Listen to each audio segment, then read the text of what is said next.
शब्दों को उचारा था कि 1.25 लाख से एक लड़ाऊं तबे गोविंद सिंह नाम कहाऊं। हमारा ऑटो परिवार संस्था गुरुजी के उपदेशों पर चल रही है और हम एक बहुत बड़ी फाइनेंसर माफिया के साथ टकरा गए हैं गुरुजी के नाम के ऊपर, उनके आश्रय लेकर के कि वो रक्षा करेंगे। हम लड़ गए हैं, भिड़ गए हैं, जो होगा देखी जाएगी। दिल्ली में फाइनेंस माफिया के ऊपर बड़ी कार्रवाई, कई फाइनेंसर सलाखों के पीछे। जनता की आवाज़ 24/7 से मैं शाहिद खान और आज मेरे साथ हैं इंद्रजीत सचदेवा।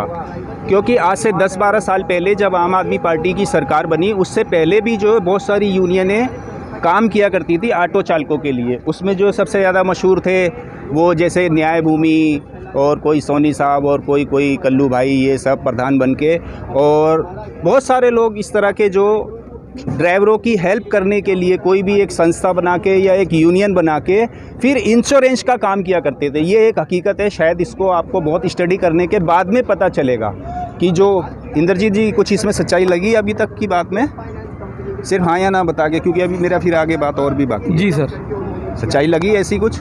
यहाँ तक अगर मैं गलत नहीं हूँ, जितना कि दिल्ली के ऑटो वालों को जानता हूँ, ऑटो चालकों के परिवार को नज़दीक से जानता हूँ, उसकी ख़ास वजह यह है कि मैंने भी दिल्ली के अंदर 20-25 साल ऑटो चलाया है। सारी संस्थाओं ने, सारी यूनियनों ने बात की ऑटो चालकों के कल्याण की, उनको भ्रष्टाचार से मुक्त करने की, लेकिन उसके लिए उसका काम नहीं किया गया, बल्कि उसको इस्तेमाल किया गया।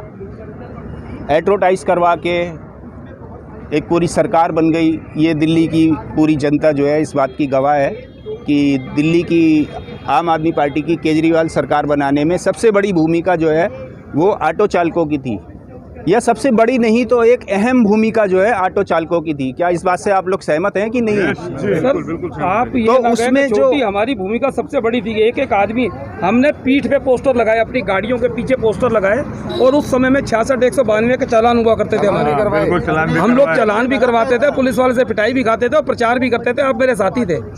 तो जिस तरह की अभी इंद्रजीत ने बताया कि मैं उनका साथी था, तो मैं आपको पहले ही बता चुका हूँ कि मैं भी दिल्ली के अंदर 20-25 साल ऑटो चलाया। अब 3 साल से थोड़ा अलग में कारोबार में लगा हूँ, उसमें मेरा दिल्ली से मुंबई आना जाना लगा रहता है। तो अब जो कि मैंने देखा कि जिस तरह से कोई भी आवाज़ उठाता है तो उसमें वो एक कहीं ना कहीं समझौता कर लेता है, फिर उसके बाद उसके ऑफिस की फर्नीचर भी बदल जाते हैं, उसके पास गाड़ी भी आ जाती है, उसकी सेफ्टी के लिए कैमरे भी लग जाते हैं, और उसकी एक सेक्रेटरी भी होती है। क्या यहाँ तक भी कुछ सच्चाई लग रही है आपको? सर, मैं लोगों के बारे में क्या कहूँ, लेकिन ऑटो परिवार संस्था पिछले लॉकडाउन के बाद हमने रजिस्टर करवाई। हमारे पास 4 कुर्सियां नहीं हैं आज, हमारे पास एक शेड नहीं है जिसके अंदर हम बैठें, हमारे पास कोई संसाधन नहीं है हमारे पास कि हम कहीं पे 4 ड्राइवरों को बुला करके बात कर सकें।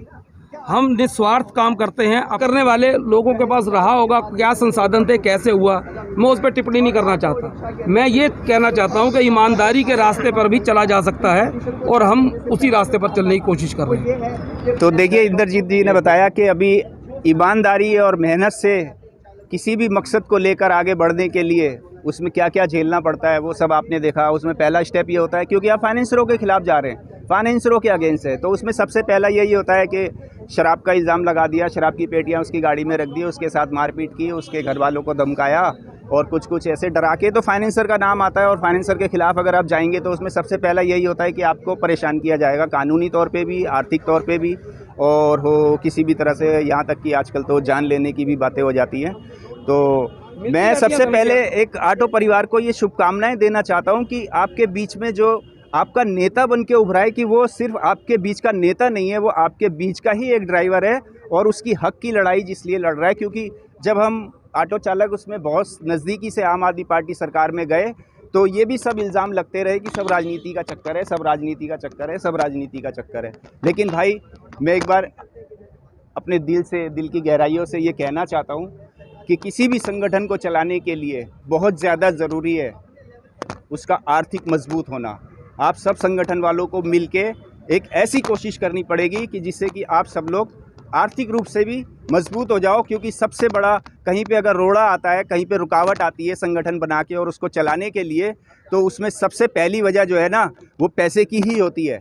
और आप टकरा रहे हो उससे कि जिसका नाम ही फाइनेंसर है, तो फिर ये सोच लेना कि चाहे एक लंगोटी और पैर में टूटी हुई जूती क्यों ना रह जाए, लेकिन इस लड़ाई को हद तक पहुंचा के रहेंगे, अंत तक पहुंचा के रहेंगे। ऐसा आप लोग वादा करिए, तब मेरा दिल खुश होगा। और तो देखिए कि हमारे बीच में है मुस्तफ़ा, ऑटो चालकों के हमदर्द मुस्तफ़ा, जो कि थोड़ा कानूनी और थोड़े पढ़े लिखे हैं, इसलिए उसकी पेचीदगियों को जानते हैं, बारीकियों को जानते हैं, और उसका प्रचार उन्होंने अपनी समझ भर आप लोगों के साथ किया है। तो मैं ऑटो चालकों को एक बार ये फिर से मुबारकबाद देना चाहता हूँ कि उनके ऑटो परिवार में एक चाहे भले से पढ़ा लिखा है, लेकिन इतना बहुत ज़्यादा पढ़ा लिखा नहीं है, लेकिन उसके बावजूद भी कानून को जानता है, उसकी बारीकियों को थोड़ा समझता है। हमारे बीच में मुस्तफ़ा जो ऑटो चालक है, और अब वो ऑटो चालकों के लिए जो भलाई का काम ऑटो परिवार के साथ जुड़ के कर रहा है, और आज अब जो जिस कंडीशन पे पहुंचा है वो फाइनेंसरों को लड़ते हुए इस मुकाम तक, और उसमें थोड़ी आने वाले उसके भविष्य के इस परिवार को चलाने के क्या इरादे हैं, वो उसकी ज़बानी जानने की कोशिश करेंगे। मुस्तफ़ा जी। जी, मैं महासचिव मोहम्मद मुस्तफ़ा ऑटो परिवार से सबसे पहले मैं आप सबका धन्यवाद देना चाहता हूं, मीडिया कर्मियों का, कि आप लोग आए, ऑटो चालकों की बात को आपने रखा। ये आप लोगों का बड़प्पन है, नहीं तो हमारी बातों को उठाने के लिए तो कोई समाज में है ही नहीं। और आज ही से नहीं, बरसों से ये चीज़ें देखी जा रही है, कई साल हो गए इसमें। जैसा कि आपने बताया कि पढ़े लिखे हम सब लोग ऑटो चलाते ही हैं। हम लोगों ने जो भी पढ़ाई की, जो भी कुछ किया, वो सब हम लोगों ने ऑटो चलाते हुए किया साल 2007 से।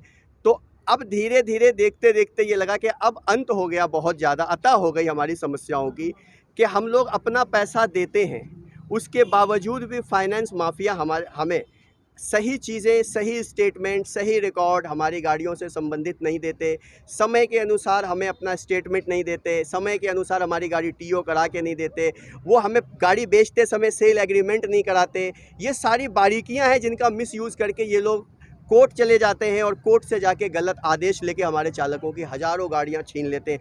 हर साल दिल्ली के अंदर 2 या 3 डीलर माफिया भागते हैं, और उनके भागने में ये जो बड़ी बड़ी NBFC कंपनियां, इनका बहुत बड़ा हाथ है। नॉन बैंकिंग फाइनेंस कंपनियां वो जानबूझ करके इन डीलरों को भगाती हैं, इन डीलरों को क्या नाम कहते हैं, पहले दुकानें खुलवाती हैं रेंटल कमरों में, उसके बाद इनके नाम से पर्चियां जारी करवाती हैं, और फिर साल 2 साल जब इनके पास से 100, 200, 300 गाड़ियाँ बिक जाती है, तो ये उस दुकान का शटर डाउन करते हैं, और शटर डाउन करने के बाद ये लोग भाग जाते हैं। और उसके बाद जो NBFC, जो HP कंपनी है, HP होल्डर कंपनियां हैं, वो सामने आ जाती है, और वो कहती है लाखों रुपए मुझे अभी आपसे लेने हैं। आपको बता दिया जाए, इंडियन लिमिटेशन एक्ट 1963 के तहत किसी भी लोन कंपनी को अगर लोन रिकवरी करनी होती है तो 3 साल का पीरियड होता है। 3 साल के अंदर में वो क्लेम कर सकती है कि हमें इस आदमी से, इस गाड़ी से, इस प्रॉपर्टी से इतना रिकवरी करना है। आफ्टर 3 इयर्स वो नहीं कर सकते हैं, लेकिन वो फिर भी 10-10 सालों के बाद भी करते हैं। उसी के साथ ही हमारा सेल एग्रीमेंट नहीं होता है, तो हमें एक्चुअल में पता ही नहीं होता है कि हमारा एक्चुअल ऑनर है कौन, वो जिंदा भी है या नहीं है। मरे हुए लोगों की गाड़ियाँ हमें बेच दी जाती है। आपके सामने ये हमारी एक महिला साथी हैं जो खुद कोर्ट में पिटिशनर हैं, इनके केस में भी FIR हुई है। इनको एक मरे हुए आदमी की गाड़ी बेच दी गई, और आज इनकी गाड़ी बिना परमिट रिन्यूअल के, क्योंकि बिना परमिट रिन्यूअल के गाड़ी तो चल नहीं सकती है, थोड़ी देर में गाड़ी सीज हो जाएगी, और सीज होने के बाद में वो गाड़ियाँ जो है बिना परमिट होल्डर के रिलीज़ नहीं हो सकती हैं MV एक्ट के तहत में। तो ये इस तरीके से इतना बड़ा गोरख धंधा चल रहा है। इसी गोरख धंधा को देखते हुए ऑटो परिवार संस्था ने जो पिटीशन दायर की थी, आज उसमें अक्यूज़ लोगों ने बेल लगाई थी अपनी, जो बेल माननीय कोर्ट ने आज रिजेक्ट कर दी। अगली डेट पड़ी है, उस पर आर्ग्यूमेंट होगा, बेल देना न देना ये कोर्ट के समक्ष है। बाकी हम आशा करते हैं कि चालकों को जल्द से जल्द इंसाफ मिले। तो देखिए कि किस तरह की बातें निकलकर सामने आ रही हैं। उसमें सबसे बड़ी बात यह है कि आपको एकता की ज़रूरत है, और एकता के साथ अब जागरूकता की भी ज़रूरत है। तो जागरूक रहिए, ज़्यादा से ज़्यादा जागरूक बनिए, अपने संगठन को मजबूत करिए। और आगे मैं इंद्रजीत जी से एक शेर सुनने का इस वक्त जो है, उसको शेर कहें या क्या कहें, वो तो गुरुजी की वाणी है वो, जिसमें कि वो बाज उससे लड़ावा चिड़ी से, कुछ ऐसा करके मैं चाहता हूँ इंद्रजीत जी अपने ही अंदाज में वो आपको बताएं कि किस तरह से, जैसे कि हौसलों से उड़ान होती है, परों से तो परिंदे उड़ा करते हैं। तो वो जो गुरु गोविंद सिंह जी ने इन शब्दों को उचारा था कि 1.25 लाख से 1 लड़ाऊं तबे गोविंद सिंह नाम कहाऊं।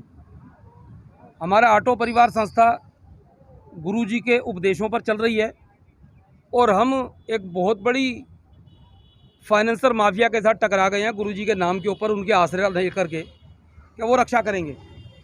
हम लड़ गए हैं, भिड़ गए हैं, जो होगा देखी जाएगी। जान लेते हैं कि इस केस से बहुत क्लोज जो जुड़े हुए हैं वो इस केस के बारे में और आज जो कुछ हुआ है उसके बारे में क्या सोचते हैं, उनको आगे कैसे न्याय की उम्मीद है या अपने संगठन के लोगों से किस तरह की उम्मीद है, आइए जानते हैं उनसे, जो कि इस केस में पीड़िता भी है। जी अपना नाम बताइए। अंजलि जी। जी बताइए अंजलि। हाँ जी। कैसा लगा आज आपका वो जो ये हुआ है? अरे ये खजूरी में रहता था शिव ऑटो वाला, मैंने उससे गाड़ी ली 2018 में, गाड़ी का नंबर है 5112 क्यू में।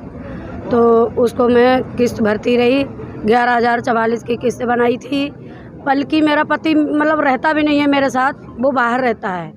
मैंने ही मतलब 3 साल तक उसको किस्त भरी और उसके बाद वो एक दिन कहने लगा, मैंने कही भाई मेरी गाड़ी टीओ करा दो, तो कह रहा कि आप हिसाब कर लो।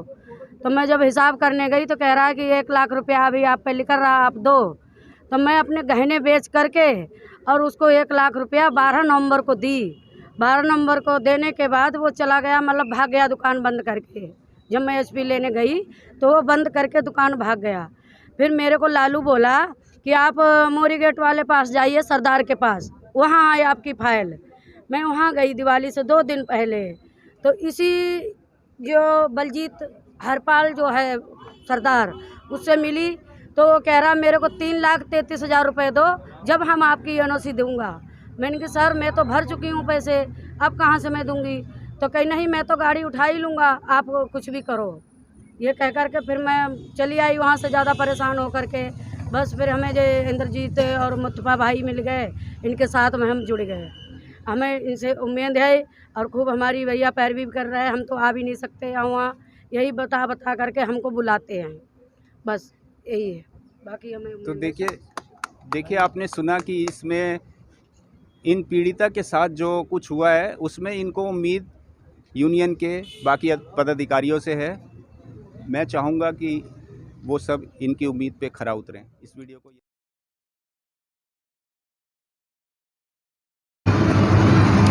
साफ देखा जा सकता है ऑटो चालकों के ऑटो परिवार ने जो एक कामयाबी हासिल की है, फाइनेंस माफिया के ऊपर जो कार्रवाई हुई है उससे खुशी का माहौल है। ऑटो परिवार को मजबूत